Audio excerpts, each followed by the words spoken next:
everybody, this is Green Spirit back today with another video. Today we will be making an herbal salve for burns. This can be used for sunburns, but it can also be used for kitchen burns. Typically I do have aloe vera growing in my house, which is very good for burns. I think most people know that. However, for the healing process, I like to use a salve. So that's what we'll be doing today. The ingredients that we will be using today is coconut oil. Now, I shop at Costco, and so this is why I have a ginormous container of organic virgin coconut oil. This is cold pressed and unrefined. If you can get that kind of oil, go ahead and try. Otherwise, any coconut oil will be fine, even if it is refined. We also will be using Calendula. Calendula is an amazing plant for any type of skin irritation, like hives, rash, cuts, burns. It's just a wonderful plant to use. This calendula I actually grew last year in my old home. As I said recently, I recently sold my home and am living in another state now, but before I left I had planted calendula, and the calendula went crazy this year. So this is my last little bit of it. I've made several salves with it of different kinds. I have an all-purpose salve that I use, a straight calendula salve, but this is what we're using today. You can use this basically any of the herbs you can get from typically a health food store, but a good online source and reputable source is Mountain Rose Herbs. They are amazing, so check them out online. We're also using plantain leaf. I have kind of a giant bag here because I tend to use plantain leaf when I make my cough syrup, and I probably will make some in a later video. I tend to use that a lot during the winter, especially for my son because he's prone to cough when he gets a cold, and so I tend to use plantain along with licorice root for that. In here I already have the plantain and the calendula. You're going to need 2 tablespoons of each. You're also going to need beeswax. Now, you don't need this amount of beeswax. You actually only need half an ounce of beeswax, which is what I have here. This is my scale. I recommend that if you're going to be making salves or things that require specific measurements, invest in a good scale. I got this one for about $25 at Walmart. It has the microband, so you know, it doesn't absorb or it prevents germs. And it might have been a little bit more expensive, but if you can afford to get a nicer scale, like a digital scale, go ahead and get one. It's really worth the investment, especially if you're going to be making this. Otherwise, any kitchen scale will do. You just want to make sure that you get at least half an ounce of beeswax. Now, you might want to know where I got this beeswax. I got this beeswax from an online seller on eBay years ago. I bought a whole bunch of it. He has just a small hive, but he does sell some of his excess beeswax, and that's how I got it. I got it in these blocks. Typically, like you can see, I can chop up little pieces, or you can also use a grater. You'll need a spoon. This is a little wooden spoon. This is just so that you mix and submerge your herbs into the oil. My husband actually made me this spoon. He's kind of crafty that way.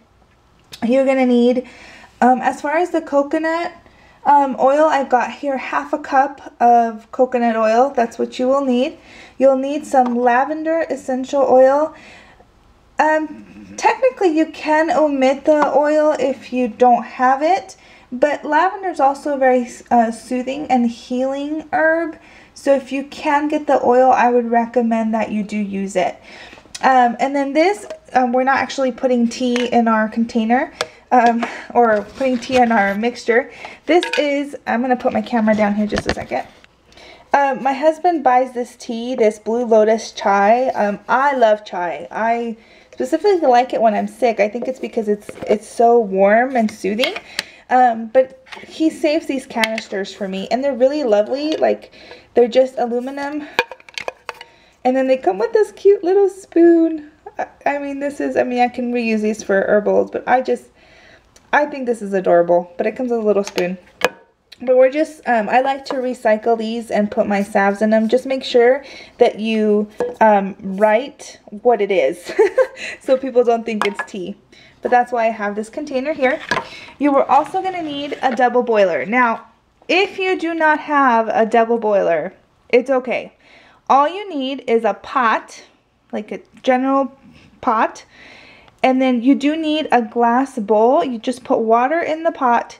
You want at least, you know, this amount of water, and then you put your glass bowl, and that you can use as a double boiler. I bought this double boiler. I've been looking for a double boiler for years. I looked for one, but they were really expensive. I tend to like to frequent like antique stores and secondhand stores and that kind of thing. And I ended up finding this double boiler in an antique store. And I want to say that I spent no more than $5 or $6 on it. So it was an incredible find. And I do use it regularly when I'm making salves. So if you can, get one of these. But if you don't have one, it's okay. You don't need a specific double boiler. Just use a pot with a little bit of water, and you need a glass bowl that can be put onto the flame, like, or onto like bain marie, I think is what it's called, this style. Typically the best ones are like Pyrex mixing bowls. Those are great. So if you just have a little one, that's fine. So I've already preheated my stove here. I'm gonna go ahead and put it up. You want to put like I said, it's got a little bit of water in there. I put the top on here, and you want to get it going to medium heat, okay? And all you're going to do first is you're going to put your coconut, your coconut oil into the pan. So I'm going to put my camera down, and hopefully I can get this while putting the oil into the pot. So just a moment. Thank you. See, there we go.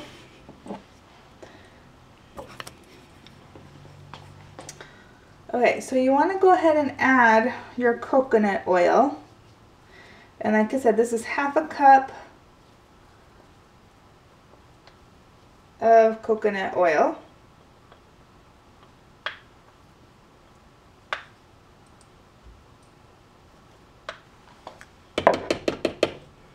And you're going to want to let that melt, okay? And it won't take very long to melt.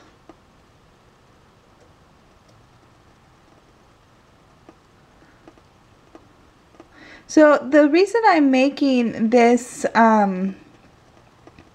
salve for you today is because about a week ago, my little boy, he was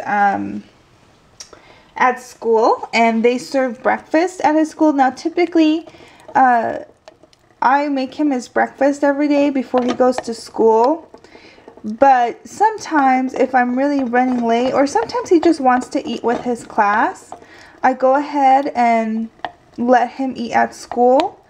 The only thing I don't like him doing it too much, because I noticed that if I allow him to eat at school, like, he a lot of times won't eat because he's too busy like talking to people and wanting to play. I mean, he's 5 years old, so you know, what do you expect? And they only give him such a small amount of time to eat that, you know, he doesn't actually eat, and then he's starving by the time I go pick him up. So I try not to let him do it too much, but he wanted to eat breakfast with the other kids the other day, and I was running late anyways. He went to go, they had pancakes that morning, and you know, it's kind of a self-serve thing. I guess the kitchen lady, they were having troubles in the back, in the kitchen, the actual kitchen, and she should have been there, but she had gone to the back for just a minute, and instead of waiting for her, he started serving himself pancakes, and the pan that had held the pancakes was really, really hot, and he ended up burning his wrist. Now I had other salve already made, so you know he's been benefiting from that already, but I've run out, so this is why I'm making more salve to have on hand. So as you can see, you do want to just kind of break it up a little bit so that it melts all the chunks of the coconut oil. Now it's nice and melted. You can kind of hear my pot going here. It's, you know, the water has come to now a simmer, and it has now melted my oil. It's nice and clear. So once you have it melted like this, you're going to go ahead and add your herbs. And again, I am using, in this bowl, I have 2 tablespoons of calendula flowers and 2 tablespoons of plantain leaf. And you're going to go ahead and add that to your pot. Okay. You're going to use your spoon here and just make sure that you stir it in. You can turn down your heat a little bit. So I am not a fan of electric stoves. I'm just going to put that out there. In my previous home I had a gas stove, but here in the apartment I have an electric one, and let me tell you, I cannot wait till I have a gas stove again. I just feel like you get a lot more control than you do with an electric one. Okay, so you're going to want to make sure that the plant material is submerged completely into the coconut oil. An alternative to coconut oil to make salve is another one. It would be olive oil. If you can't get coconut oil, get olive oil. You can also use sweet almond oil. That's wonderful for skin. I use sweet almond oil when I make my calendula, just my plain calendula salve. But if this is what I had on hand right now, I had coconut oil. So that's what you want to do. And you want to make sure that it's really, really submerged. Make sure that when you do, like, you want to keep this on medium to medium low, because you don't want it to like be too hot. You don't want to scorch the plant material. You want to essentially draw out the plant's natural properties, so you don't want to scald the herb. Okay, so try to keep it in medium. You don't want it boiling hot. You just want to get it nice and melted, and then just let it soak. We're gonna leave, you're gonna turn this heat down on your pot to the very lowest that you can. I have a simmer option, which is below my low option on my stove. I'm going to put it on the very lowest heat that you can. I mean, if you have a gas stove, you want to barely see a flame, okay? I mean, just barely. And you are going to let this sit for 20 minutes. You just want to let it sit on the very lowest setting, just submerged in that oil for at least 20 minutes. Let it sit, and then when we come back, when I come back with this, I will go ahead and strain the herbs out, and then we'll go ahead and add our beeswax. Now, okay everybody, so here I've gone ahead and removed the oil from the flame on my double boiler, and now I'm simply straining the oil from the plant material. And let me tell you, the coconut and the calendula, oh, they smell so lovely. I'm just trying to squeeze. I typically use like cheesecloth to strain it. That way it's easier to squeeze, but I didn't have any on hand. And a lot of references tell you not to use like a metal strainer. I never understood this concept, except that I know very much like a mortar and pestle. Like I have a stone mortar and pestle because you can imbue the metal into your like magical working when you're crushing. Some practitioners believe that you have like by using metal things, you're also imbuing the magical item with the property of that metal that you're using. However, this is going to end up in a metal container anyways, the same material as well, so I'm not too concerned with it. But typically you can also, if you do not want to use metal things, metal utensils to make the salve, you can use a plastic sieve or cheesecloth. But I'm simply squeezing the oil out of the plant material as best as possible. Using the cheesecloth also helps because you can actually like squeeze it with your hands and really remove the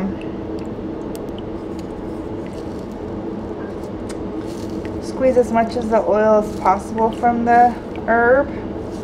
So I'm simply pressing my spoon into that plant material. See how much oil is like soaked up by the plant? That's why it's so much easier.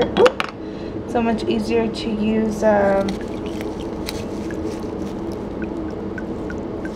cheesecloth, but I didn't have any on hand right now, so I'm just pressing that herb with my spoon against the strainer to try to squeeze as much oil as possible, because the herb will absorb so much of the oil. So yeah, see, look at that. I mean, this is pretty dry and it's still squeezing out some oil. So if you can get some cheesecloth, I mean, I guess technically you could use a paper napkin. I don't know. I wouldn't do it just because I feel like the paper would absorb too much oil, but you know, if that's what you have on hand. Okay, I think it's about as dry as I'm going to be able to get it. Look how pretty that looks. Isn't that gorgeous? I think that's gorgeous. Okay, so I'm going to put this to the side and just rinse my hands really quick.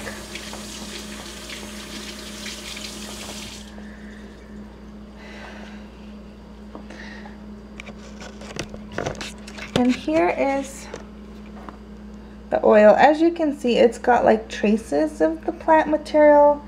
I'm not too concerned about that.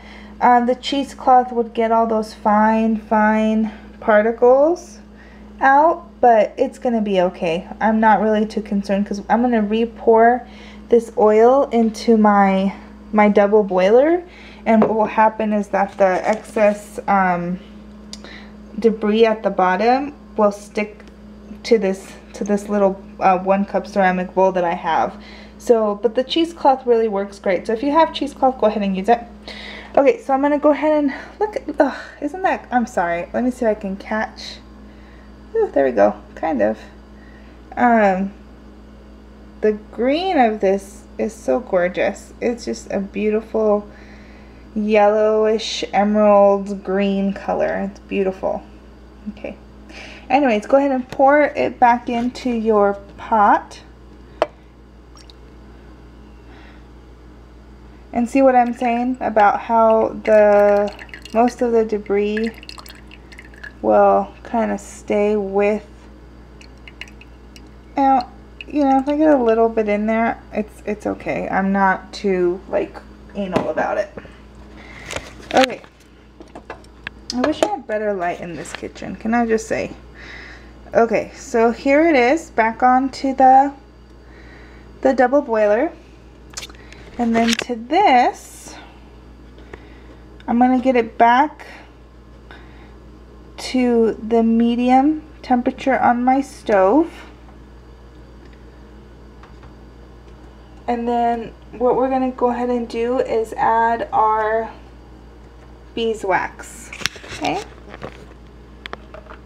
So here you can, as far as beeswax go, like I had this, like I said, I had this big chunk of beeswax that I had purchased a while ago.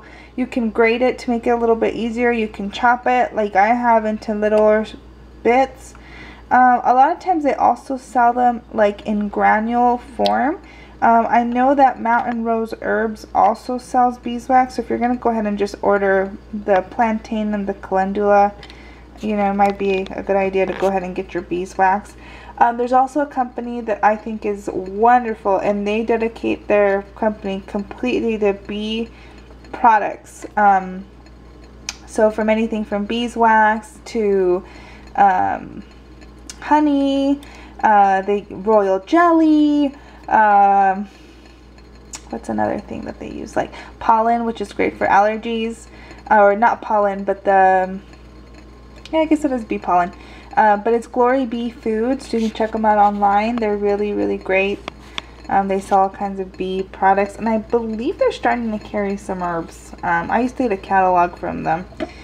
Okay, so I've gone ahead and added my beeswax. This pot is getting back to a hotter temperature, and then you're going to take your spoon, and I'm going to put my camera down so I can wipe down the herb material from my spoon. So just one moment, please. Oh, it smells so good. I love the smell of beeswax. I love the smell of the calendula and the coconut oil. It all smells amazing.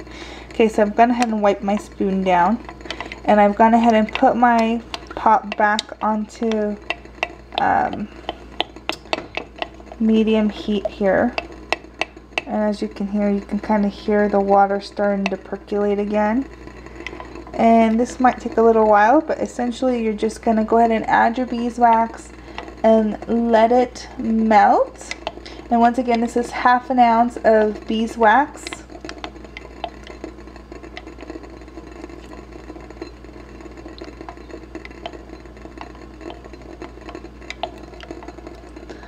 Just continue to stir. And obviously the smaller the bits, the less time it's going to take to incorporate the beeswax into the oil. And I do have some like stray plant material in there because I didn't have like a fine enough seed. But you know what? It's totally fine. I kind of feel like it gives it more of a homemade look, but if you want to be really, you know, particular about it, like I said, just go get some cheesecloth so that you can prevent the plant material. Oh, sometimes people have asked me, how do you clean, because obviously like beeswax, you know, it sticks. How do you clean a pot that has had beeswax in it? Because you want to have the pot that's warm enough that the beeswax is really soft in the pot, like the leftover, but not hot enough that you're going to burn yourself. But all you need to do is just grab a paper towel and wipe it out. That's all you need to do. The paper towel will absorb the beeswax that's been left on your pot. Okay, that's melting nicely.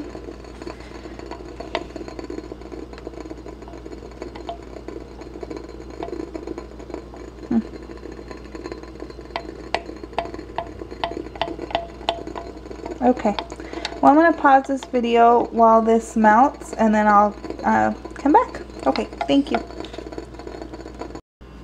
Okay, everybody, so now the beeswax has gone ahead and melted. I've taken the pot and put it on the burner that's no longer on a heat source.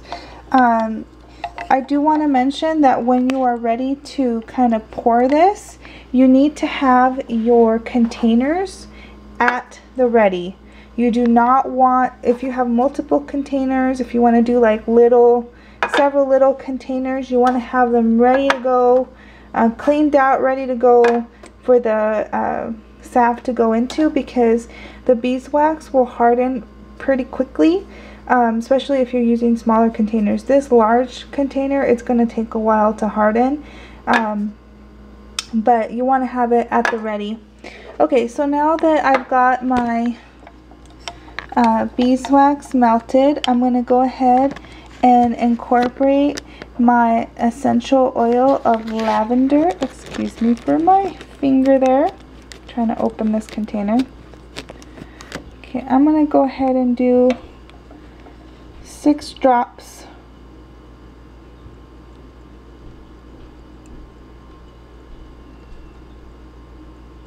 Okay, 6 drops of lavender essential oil, and oh my gosh guys, I tell you, I have a really strong sense of smell anyways, so lovely smells like this, they just, oh, it's so great.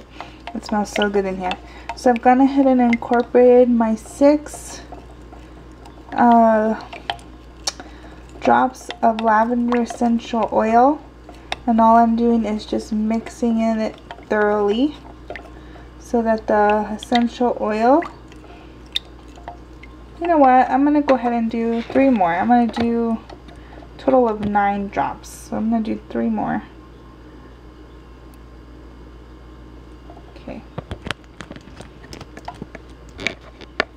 There we go. 9 drops. You know, you can do it as a preference, wherever you feel best. Just don't put like 25 drops in. Okay. Alright. I'm just going to mix that oil in. The beeswax. Okay guys, it's melted, and now I'm gonna go ahead and pour, and as you can see, like, see I have plant material in there. Again, if you don't want to do that, use a cheesecloth, but go ahead and pour your salve mixture.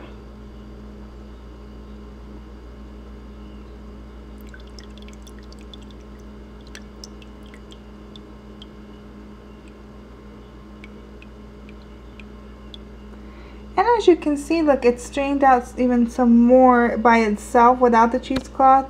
It's strained even more of that plant material out. So now my salve, I'm going to get here. Ooh. Ooh. Okay, so now as you can see, it still has some plant material, but not too much. Okay, got it. There you go. And I spilled some because I was trying to show you in the light, and I failed to realize, oh wait, this is hot. Okay,